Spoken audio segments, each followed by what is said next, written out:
함께 사도신경으로 신앙 고백하겠습니다. 전능하사 천지를 만드신 하나님 아버지를 내가 믿사오며 그 외아들 우리 주 예수 그리스도를 믿사오니 이는 성령으로 잉태하사 동정녀 마리아에게 나시고 본디오 빌라도에게 고난을 받으사 십자가에 못 박혀 죽으시고 장사한 지 사흘 만에 죽은 자 가운데서 다시 살아나시며 하늘에 오르사 전능하신 하나님 우편에 앉아 계시다가 저리로서 산 자와 죽은 자를 심판하러 오시리라. 성령을 믿사오며 거룩한 공회와 성도가 서로 교통하는 것과 죄를 사하여 주시는 것과 몸이 다시 사는 것과 영원히 사는 것을 믿사옵나이다. 아멘. 함께 기도하실 때 정재원 집사님 기도 인도하시겠습니다. 하나님 아버지, 모든 것이 주님의 은혜입니다. 새벽 첫 시간 성전에 나와 예배 드리게 하시니 감사드립니다. 우리나라를 하나님 경외하는 민족이 되고 복음으로 남과 북이 하나가 되게 하옵소서.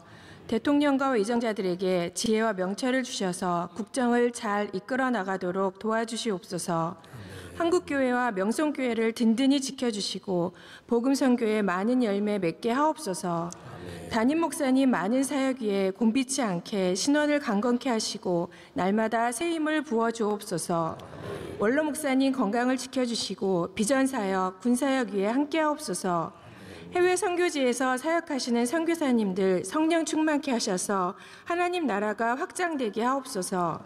안동 성서병원, 아가페 소망교도소, 시채널, MCN 기독병원, 캄보디아 선교센터, 마닐라 아카데미, 복음 전파 사역 위에 도와주시고 병중에 있는 환우들에게 치유의 은혜를 주옵소서. 군장병 해외 유학생들에게 예배 자리에서 믿음 잘 지키도록 은혜 주옵소서. 부활이요 생명 되신 예수 그리스도의 이름으로 기도드립니다. 아멘. 아멘. 하나님 주시는 말씀은 사도행전 2장 37절, 38절 두 절의 말씀입니다. 사도행전 2장 37절과 38절 두 절의 말씀입니다.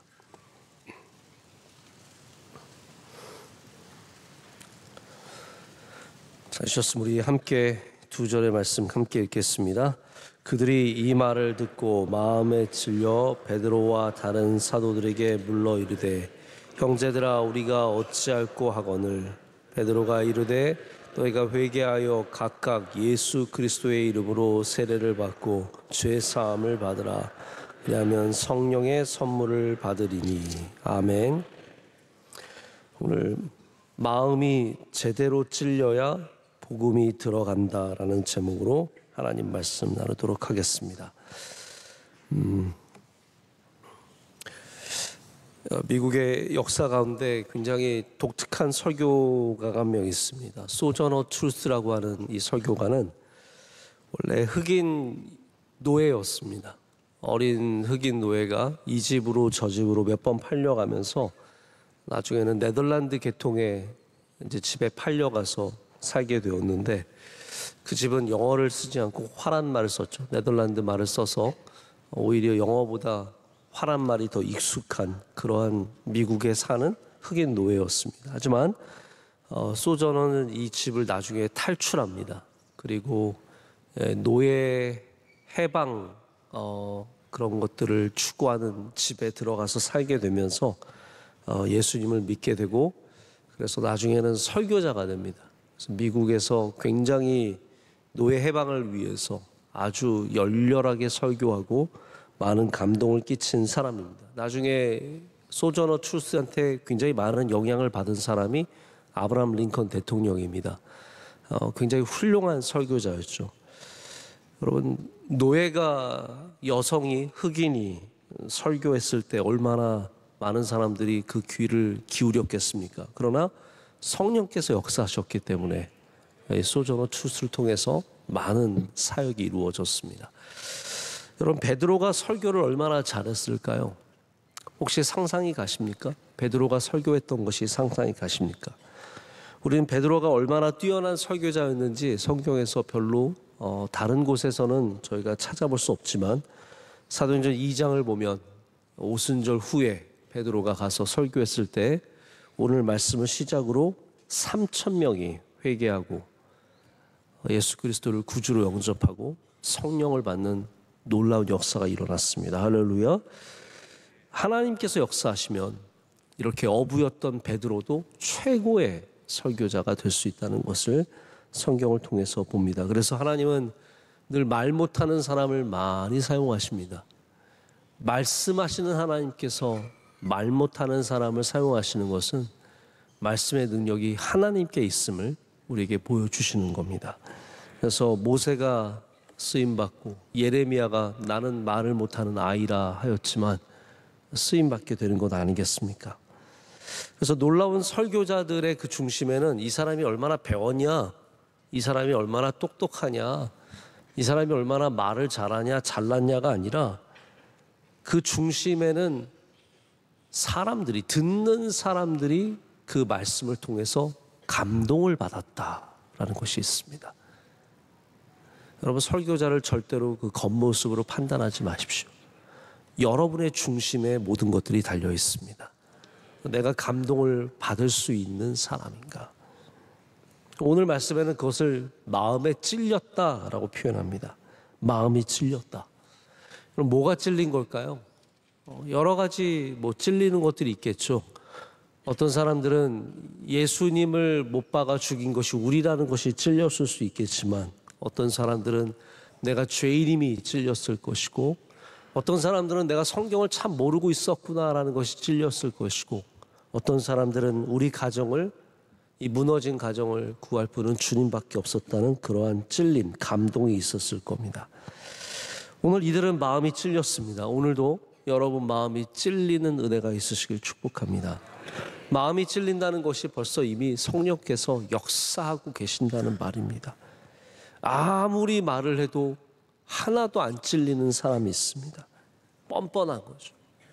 나는 똑똑하고 나는 잘났고, 그러니까 찔리는 게 하나도 없습니다.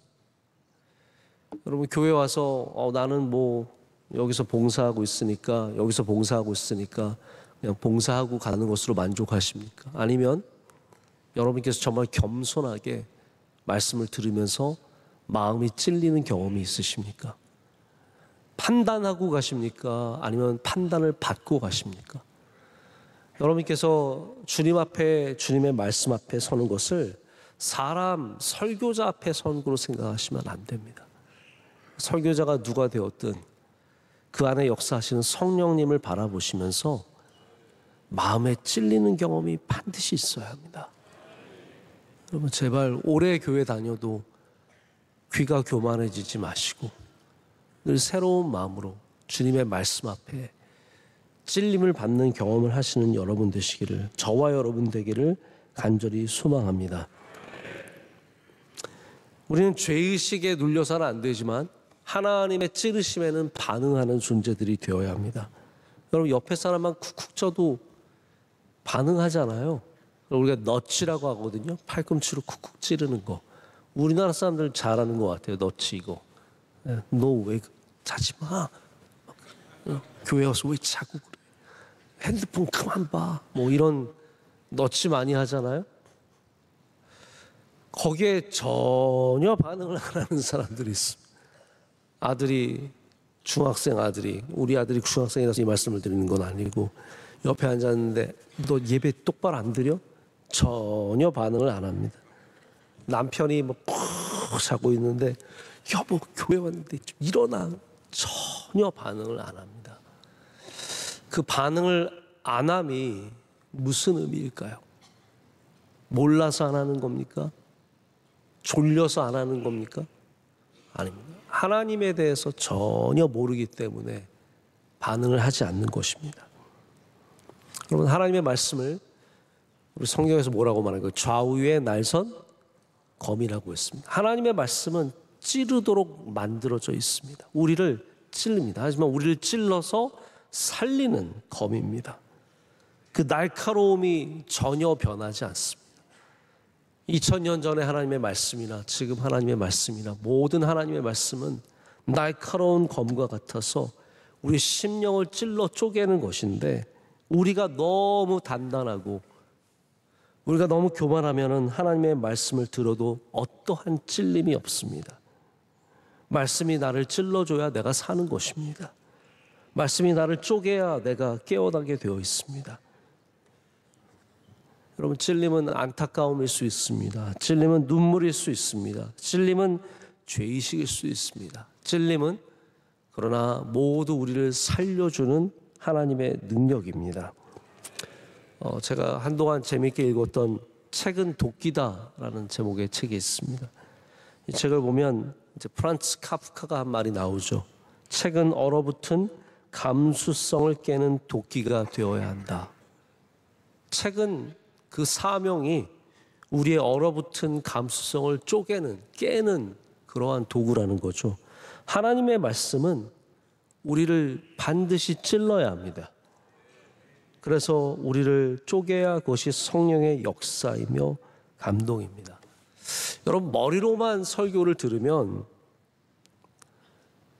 성경의 이야기를 어떤 좋은 이야기로서 접근을 하고 문학작품으로 접근을 하면은 이건 맞고 이건 틀리고 여긴 이렇게 말하고 저긴 저렇게 말하고 여긴 이건 것 같은데 왜 저긴 저건 것 같은데 이러다가 결국 하나님을 잃어버립니다.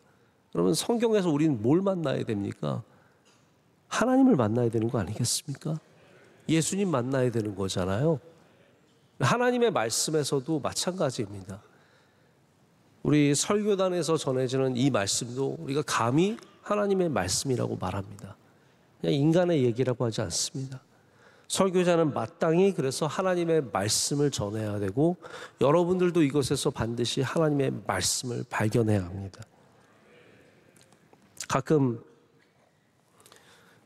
죄인들 중에, 범인들 중에 아주 흉측한 죄를 지은 사람들 중에 사이코패스라는 사람들이 있습니다. 아시죠? 사이코패스. 사이코패스는 우리의 범주에서 벗어난 사람들입니다. 사이코패스의 가장 큰 특징 중에 하나가 무엇입니까? 느끼지 못한다는 거예요.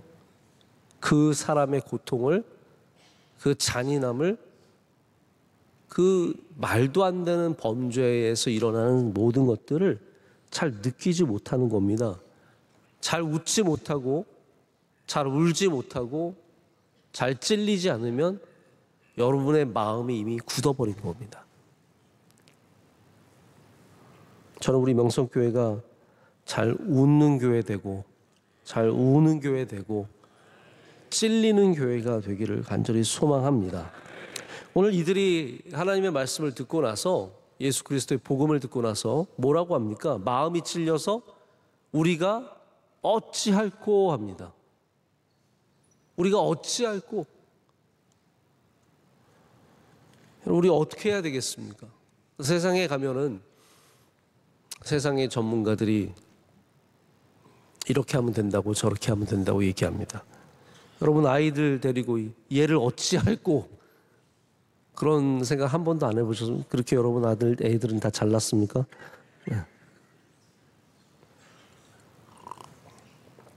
저는 가끔 저희 아들 보면서 이 아이들 어찌할꼬 하는 생각이 듭니다. 어떻게 해야 될까요? 하나님께 맡겨야 합니다. 예수 그리스도만이 우리의 답이십니다. 물론 전문가들이 좋은 얘기를 해줄 수 있습니다. 제가 요즘에 가끔 교육에 대해서 관심이 생겨서 이것저것 찾다 보니까 TV에서 뭐 우리 흔히 말하는 일타 강사, 수학, 영어 이런 거 하시는 분들이 아이들을 만나서 상담해주고 그 아이들을 고치는 이야기가 나옵니다. 너는 수학을 공부하는 방법이 잘못됐어. 너는 영어를 그렇게 공부하면 안 돼. 뭐 이렇게 해서 아이들을 도와주는 거예요. 굉장히 유익한 프로그램인 것 같아요. 저도 보면서 굉장히 유익하다. 좋은 얘기들이 많다. 또 그 가운데는 이제 상담을 하는 것도 있습니다. 제가 성적이 이 정도인데 저는 이런 학교에 가고 싶은데 어떻게 해야 되겠습니까? 그러면은 선생님이 듣다가 냉정하게 너는 안 돼. 딱 그렇게 얘기하더라고요. 여러분, 저한테 오세요. 저는 그런 말 절대로 안 합니다. 저한테 목사님 제가 모델을 하고 싶은데요. 우리 기도 많이 합시다. 저는 너는 안 된다는 말 안 하는데 그 사람은 딱 듣고 나서 보고 나서 성경 몇 개 보고 나서 너는 안 돼. 뭐 애가 펑펑 울어요. 그래도 노력하면 되는 거 아니에요? 아니야. 넌 들어가 봤자 다른 애들 깔판이야. 그게 뭐냐면 다른 애들 성적 올려주는데 네가 도움만 낸다는 거예요. 와, 울고 어찌할꼬. 여러분, 우리의 인생 어떻게 해야겠습니까? 오늘 말씀에는 예수 그리스도를 믿으라라고 되어 있습니다. 예수 그리스도를 믿으라. 어찌할꼬? 예수 그리스도를 믿으라. 얼마나 많은 대답을 할 수 있겠습니까? 어찌할꼬라는 질문에 우리 아이, 우리 부모님, 이 가정, 우리 돈 어떻게 할까요? 그 수많은 수억 개에 해당하는 우리 인생에 여러분 사람마다 문제가 있기 때문에 인생의 문제는 수억 개, 수십억 개 아니겠습니까? 거기에 유일한 답은 예수 그리스도입니다. 38절에 너희가 회개하여 각각 예수 그리스도의 이름으로 세례를 받고 죄 사함을 받으라. 그리하면 성령을 선물로 받을 것이라. 성령 받으십시오. 베드로가 복음을 전했고 그 복음은 능력이 있었습니다. 그래서 이 어부 출신의 설교자를 통해서 신도가 된 사람이 3,000명이나 늘었습니다. 여기 복음의 능력이 있습니다. 우리는 복음의 힘보다 성령의 힘보다 우리의 말주변, 내가 갖고 있는 학력, 내가 갖고 있는 인간적인 매력을 의지할 때가 있습니다. 교회도 복음의 힘보다 프로그램의 힘, 돈의 힘, 건물의 힘, 권력의 힘을 의지할 때가 있습니다. 우리 명성교회는 영원토록 예수 그리스도만 의지하기를 원합니다. 성령 충만한 교회가 되기를 원합니다. 예수님께서 이 세상에 오셔서 우리를 위해, 우리의 죄의 문제를 위해 화목제물이 되어서 돌아가셨고, 우리는 그로 인해서 하나님과 화해되었고, 그 예수님께서 부활하셔서 죽음의 권세를 이기셨고 하늘로 승천하셔서 하나님 우편에 앉으셔서 위대한 통치가 시작이 되었습니다. 이것을 믿는 것이 교회의 능력인 줄로 믿습니다. 여러분들은 무엇을 믿으십니까? 오늘 무엇을 믿기에 여기까지 오셨습니까? 저는 눈이 온다는 예보는 봤지만 이렇게 아침에 눈이 많이 올 줄 몰랐습니다. 여러분, 어제는 비 뚫고 울고 오늘은 눈 내리는데도 오시고, 여러분들은 무엇을 믿기에 이 아침에 이 고생을 하시면서 그 일으키기 힘든 몸을 일으켜서 씻고 정돈하고 여기까지 오셨습니까? 우리 주 예수 그리스도 때문 아니겠습니까? 여러분은 그 믿음이 여러분의 능력인 것을 믿으셔야 합니다. 성령 충만함이 우리의 능력임을 믿어야 합니다. 자꾸 다른 곳에서 능력을 찾지 마시고, 교회가 자꾸 다른 곳에서 능력을 찾으면 안 됩니다. 이제 제가 목사님들이랑 만나면 무슨 얘기들을 많이 하게 되냐면, 듣게 되냐면, 우리 교회는 누가 나오고요, 우리 교회는 누가 있고요. 정말 대단한 분들이 나오시더라고요. 한 번은 제가 강남에 아주 큰 교회 목사님을 배웠는데, 목사님께서 얼마나 교인을 그렇게 자랑하시는지, 저는 그게 좋은 모습이라고 생각합니다. 물론 그분들의 뭐 지위나 그런 것도 있겠지만 교인을 자랑하고 싶은 마음, 귀한 거 아닙니까? 만나가지고 우리 교인들은요 다 죽여야 합니다, 뭐 이런, 이거보다는 훨씬 낫잖아요. 우리 교인 참 좋습니다. 저도 어디 가든지 명성교회 교인들은, 제가 제일 기분 좋을 때가 저희 교회 집회 오셨던 목사님들이 여러분들을 만나고 가서, 저를 만나고 가서가 아니에요, 여러분들을 만나고 가서 행복해 하실 때, 다음에도 또 전화가 오세요. 목사님, 명성교회 교인들은 왜 이렇게 좋으세요? 우리 청년 집회 오셨던 목사님들이 명성교회 청년 같은 청년은 없습니다. 명성교회 청년 같은, 정말 여러분, 이거는 제가 자랑하는 게 아니라 그냥 늘 듣는 얘기예요. 명성교회가 청년 같은 청년들은 없습니다.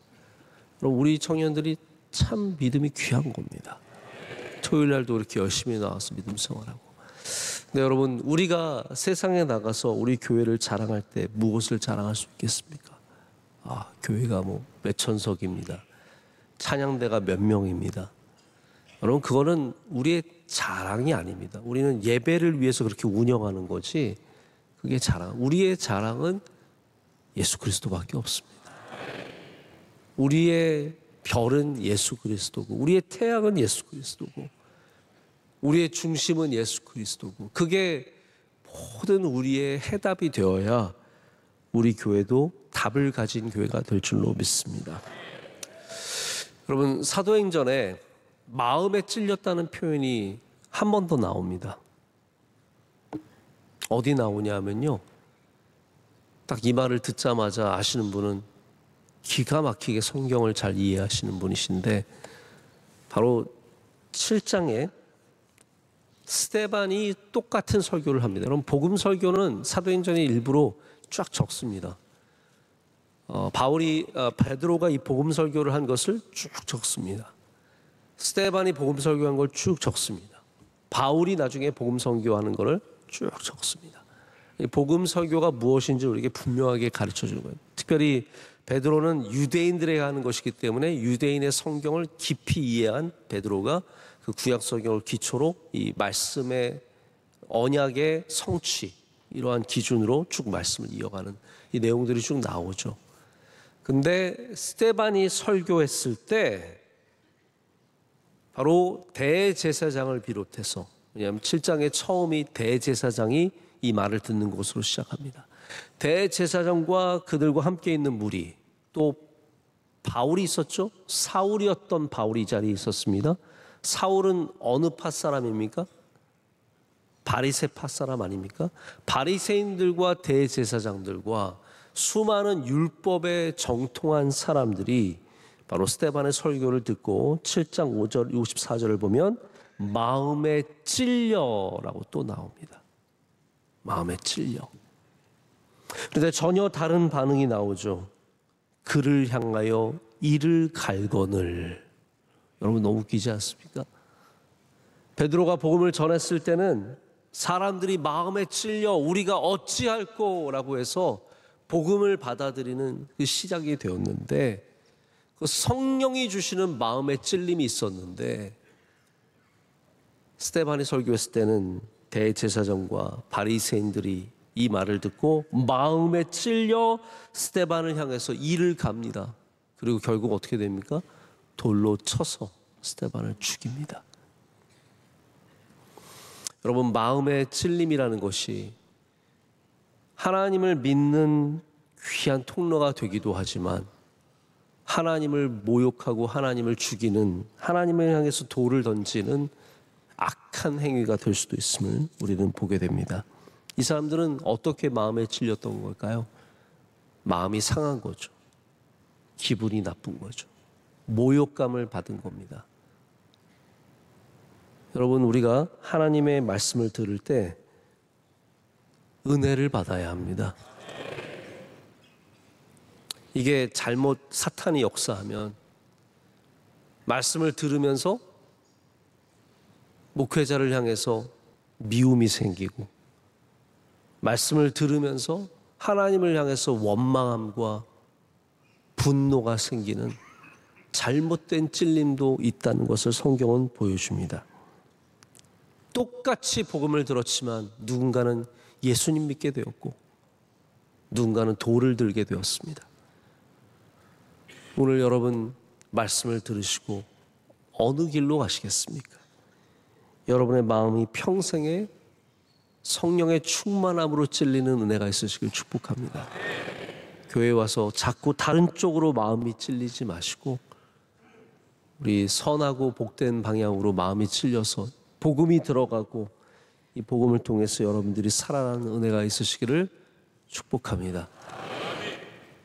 귀가하시는 길 안전하게 귀가하시고, 오늘 눈도 많이 왔으니까 일찍 집에서 나셔서 지각하지 마시고 다들 안전하고 복된 하루 되시기를 축복합니다. 기도하겠습니다. 하나님 아버지, 감사합니다. 오늘 주님의 귀한 백성들이 하나님의 말씀을 듣고 마음이 찔리게 하심을 감사합니다. 하나님, 우리가 언제부터 마음에 찔림 없이 귀로만 말씀을 들었습니까? 하나님, 오늘도 그냥 듣고 흘리는 말씀이 아니라 내 안에 골수를 쪼개는 말씀이 되게 하셔서 이 말씀을 통해서 우리의 영혼이 살아나게 하여 주시오며 예수님 잘 믿도록 은혜 내려 주시옵소서. 성령 충만하기를 원합니다. 우리가 우리의 힘대로 살아가는 인생이 되지 않게 하시고 오직 성령의 충만함으로 우리의 모든 삶에서 승리하도록 주님 친히 역사하여 주시옵소서. 우리 명성교회가 영원토록 오직 주님의 교회 되게 하여 주시오며 성령의 충만한 교회 되게 하여 주시오며 믿는 사람들이 날마다 그 수를 더하는 복된 주님의 말씀이 있는 교회 되게 하여 주시옵소서. 오늘 성도들 어려운 길을 왔습니다. 하나님, 눈이 오지만 전혀 상관치 않고 새벽을 깨우며 나왔습니다. 우리 목회자들과 또한 우리 교회의 직원들도 함께 이른 아침부터 눈을 치웠습니다. 주님께서 모든 수고한 주의 종들에게 은혜를 내려주시오며 하나님께서 우리 예배를 기쁘게 받으실 줄로 믿습니다. 모든 선교사님들 지켜주시며 원로 목사님 해외 여정 가운데 함께하여 주셔서 가는 곳마다 주의 복음이 많은 사람들을 위로하며 주의 역사가 나타나게 하여 주시옵소서. 동행하는 분들과도 함께하여 주시옵소서. 하나님, 우리 교회의 모든 장로님, 권사님, 주의 종들 한 분 한 분 지켜주시옵고 연말에 있는 수많은 일들이 다 주님의 뜻에 합당하게 이루어질 수 있도록 은혜 내려 주시옵소서. 기도하신 집사님의 기도를 기뻐 받으신 줄로 믿습니다. 한없는 복을 내려 주시옵소서. 영원토록 영광 받으시는 예수 그리스도의 이름으로 간절히 기도드립니다. 아멘.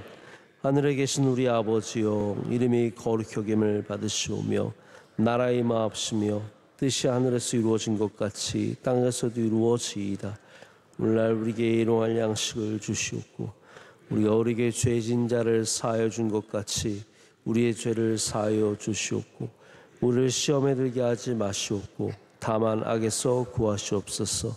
대개 나라와 권세와 영광이 아버지께 영원히 있사옵나이다. 아멘.